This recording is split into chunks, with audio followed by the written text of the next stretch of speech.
Akıl Bakdadı kanalında sizə haqq gəldik.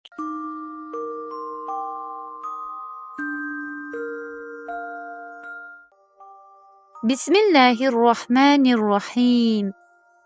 Gecə hekayəsi. Danışan sizin Kövsər bacınız. Bu axşamın hekayəsi Balaca arı və ipək qurdu. Gözəl bir yaz səhəri idi. Günəşin ilıq şüaları doğmuşdu. Hündür və sıx ağaclarla dolu yamyaşıl meşədə hər tərəf göz oxşayan, ürək açan rəngarəng çiçəklərlə dolu idi. Çiçəklərin üzərində bir-birindən gözəl böcəklər uçuşurdular. Arılar, kəpənəklər, işılda böcəklər və parabüzənlər. Onlar çiçəklərin üzərinə qonur, onları qoxluyurdular. Arı çiçəklərin arasında uçaraq dedi: "Salam, gözəl çiçəklər. Mən balaca arıyam. Sizinlə dost olmaq istəyirəm."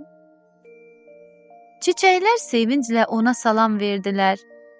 Hər şey o səhər çox gözəl başlamışdı. Amma birdən arı qəribə bir şey gördü. Əvvəlcə qorxdu və qaçmaq istədi. Amma düşündü ki, tanımadığı bir şeydən qorxmaq düzgün deyil. Buna görə də yaxınlaşdı. O, qəribə varlığın yanına gəldikdə gördü ki, bu sadəcə bir ipək qurdudur. Gülərək dedi: "Ay, necə qorxmuşdum. Elə bildim təhlükəli bir məxluqsan. Sənin haqqında eşitmişdim, amma heç vaxt görməmişdim." Birdən ipək qurdu ağlamağa başladı. Arı təəccüblə soruşdu: "Niyə ağlayırsan?" İpək qurdu ağlaya-ağlaya dedi: "Sən də mənə gülürsən. Elə deyilmi? Bütün heyvanlar məni lağa qoyur." Arı dedi: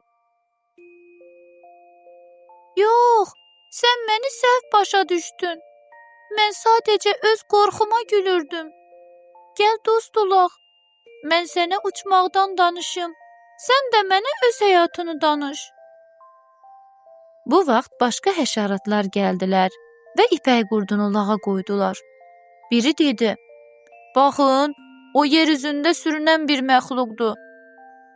Digəri dedi: "O heç vaxt uça bilməz." Arı onlara izah etməyə çalışdı ki, başqalarını lağa qoymaq düzgün deyil. Amma heç kim onu dinləmədi. Həşəratlar gedəndən sonra ipək qurdu yenə ağlamağa başladı. "Artıq dözə bilmirəm. Hamı bizi lağa qoyur. Dostlarım da bu meşəni tərk ediblər.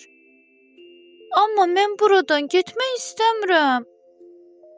Arı onu sakitləşdirməyə çalışdı. "Səni lağ edənlər səhv edirlər. Amma hamı belə deyil." İpək qurdu sakitləşmək istəmirdi. O, ağaca qalxıb dedi: "Mən burada qalacağam ki, hamı məni unutsun. Sən də get, məni unut." Arı məyus halda oradan uzaqlaşdı. Amma ipək qurdunu heç vaxt unutmadı.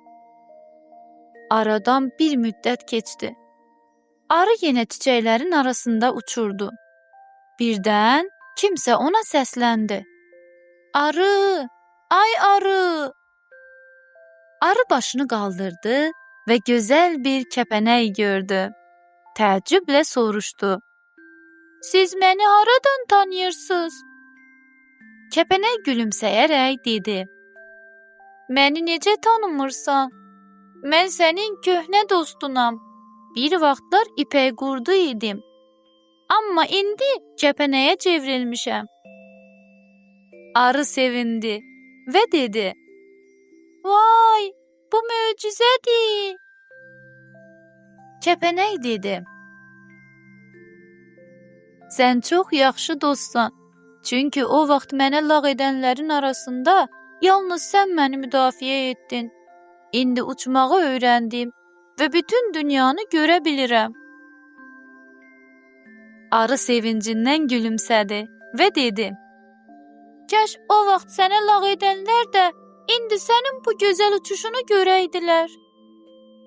Onlar bütün günü rəngarəng çiçəklərin arasında uçuşdular. Bəli, əziz balalar, bu hekayə bizə başqalarını lağa qoymamağı, əksinə onlara dəstək olmağı öyrətdi. Əsas xarici gözəllik deyil, qəlbin və əxlaqın gözəl olmasıdır. Gecəniz xeyrə qalsın, əziz balalar. Bu nağılla bağlı şəkil çəkib bizə göndərməyi unutmayın.